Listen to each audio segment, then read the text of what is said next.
We're back after a bit of a break with some Rebel Clash deck profiles. We have new decks coming for you every day until the set is released on the 1st of May. So if you're looking for Rebel Clash content, like, subscribe, and we'll see you all after the intro.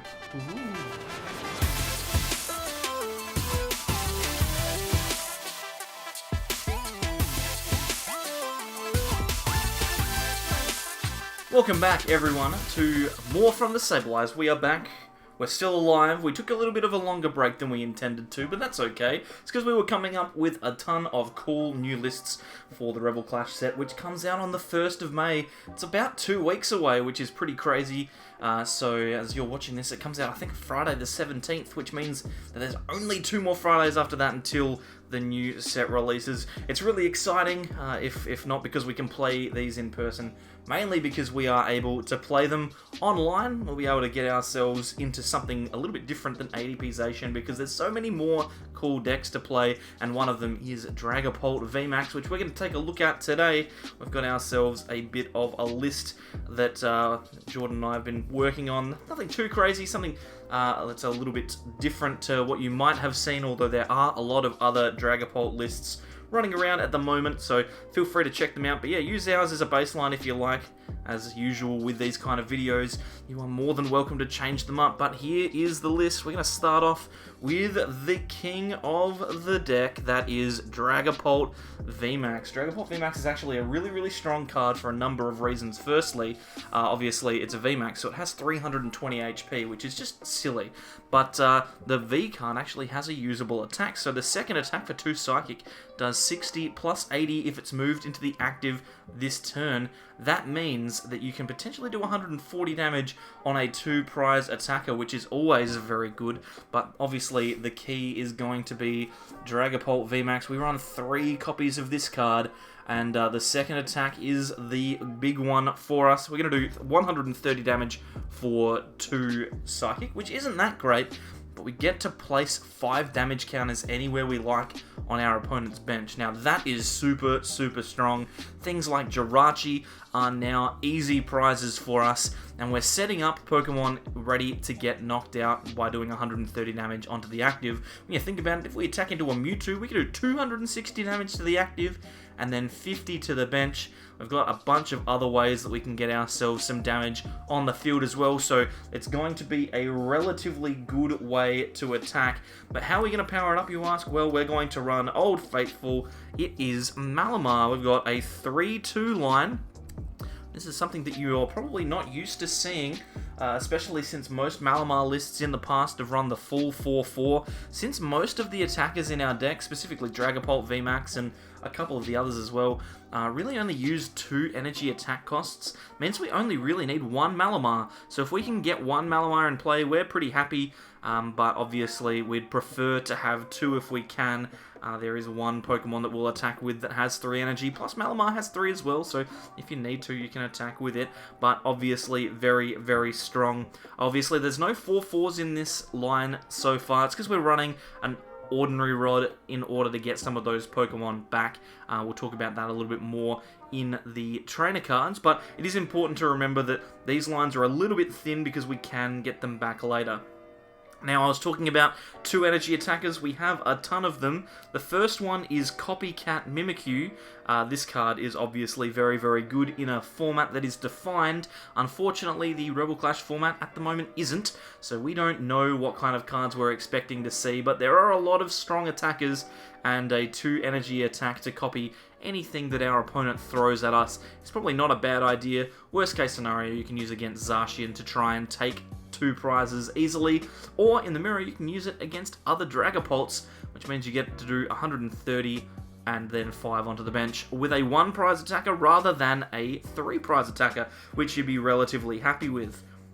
We also have 1 Fireworks Bomb Blacephalon. This card is obviously very good, especially if we are able to put our opponent down to 3 prize cards remaining. If we're attacking with a Dragapult, once our Dragapult gets knocked out, we can go into Blacephalon and do 120 damage anywhere that we like on the field, which hopefully we've been able to set up some knockouts with our Dragapult VMAX so that we can get ourselves some value out of this Blacephalon. It's incredibly strong, and if you're 10 short on anything, you might like to use one copy of Giratina. Shadow Impact is still a very strong attack, but Distortion Door is what we're here for. We can discard this card and then put some more damage counters down onto the bench to soften them up for those Blacephalons and Dragapults. Obviously, if you are in a position to attack with Giratina, it's probably not a bad idea to do so, just because at the moment we are expecting to see a lot more Gust than we're used to. Because of Boss's Orders, which we actually have a copy of in this list as well, so we can talk about that a little bit later. We have a couple of other Pokemon. Obviously, we have another attacker. We've got a GX in this deck. Can't go past GXs. Gengar and Mimikyu is a very strong one. Poltergeist for 2 Psychic is a solid attack. And being able to do a big one-shot is probably not the end of the world. You can use this one on something that you've softened up as well with a Dragapult, so it means that your opponent needs to have less trainer cards in their hand. You can also potentially use Horror House to try and steal yourself a couple of prizes, but this is a very flexible slot. We talked a little bit about using things like Trevenant Dusknoir. You could probably use that. We also actually talked about Espeon Deoxys, which could be another good way to spread some more damage. Just, imagine going into a Dragapult, you hit a couple of times, spread some damage around, use Blacephalon, and then use SBDO to finish it off with an extra 100 spread. That could be very good as well.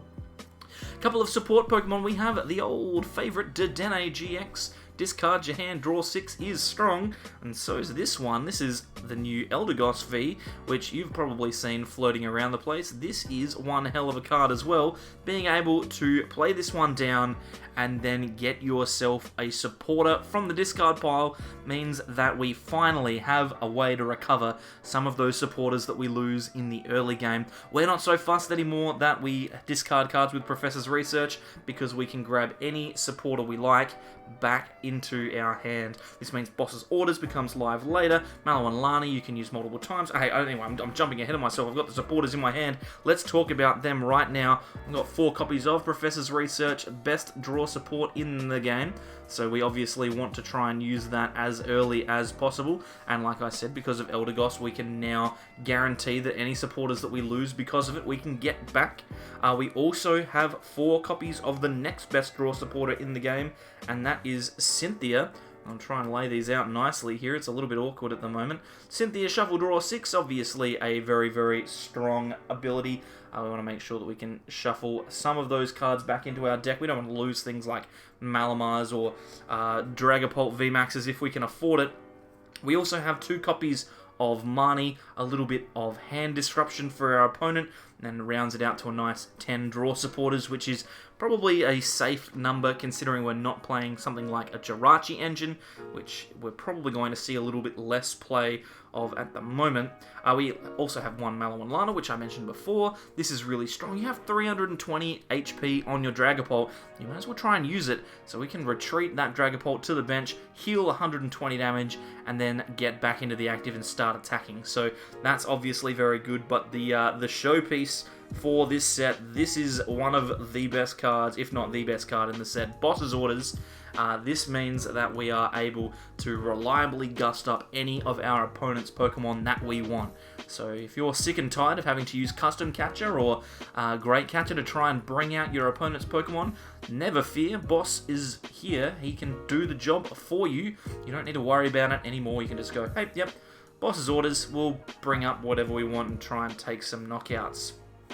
So those are our supporters. When it comes to our Pokemon search, we've got obviously a few options, but the key one for us is going to be 4 copies of Mysterious Treasure. I'm going to run out of space here if I don't make myself a little bit smaller. 4 copies of Mysterious Treasure. This is the best Pokemon search for our deck. There are only 2 Pokemon in our deck that we cannot search with Mysterious Treasure, so we're going to try and use that. But worst case scenario, we need to find Dedenne, we need to find Eldegoss, bang, we can just use Quick Ball, 2 copies of that as well. Since we don't need to set up Inkays super early, we don't need to have the huge Pokemon search that we used to have, although it is important that we get some of those Pokemon back if they get knocked out early, and thanks to Boss's Orders, we probably will see our Inkays and Malamars get knocked out So I'm going to put this one up here. Ordinary Rod is effectively Pokemon search in the sense that you can just get those Pokemon back for later. Obviously very, very strong. Moving on, we have some ways to switch. Obviously, Mallow and Lana and Malamar and all those kind of things require some switch mechanics. We've got Air Balloon, which is a very, very good switch card, as well as Switch itself. 2 copies of Air Balloon, 3 copies of Switch, means we should be able to get in and out of our Dragapults as easily as possible. Obviously, Air Balloon can go on Malamar, but it also can go on pretty much every other Pokemon in the deck. Dragapult VMAX has 1 retreat, which is crazy when you think about it. Just 1 retreat for a Pokemon like this is just absurd. The only Pokemon that you can't put an Air Balloon on to retreat for free is Giratina, so just be aware of that one. Obviously, Switch is very good. But yeah, this is a card that we do need to be aware of. Tool Scrapper is back, and I couldn't even find my old copies of Tool Scrapper, so I've got a nice proxy Tool Scrapper.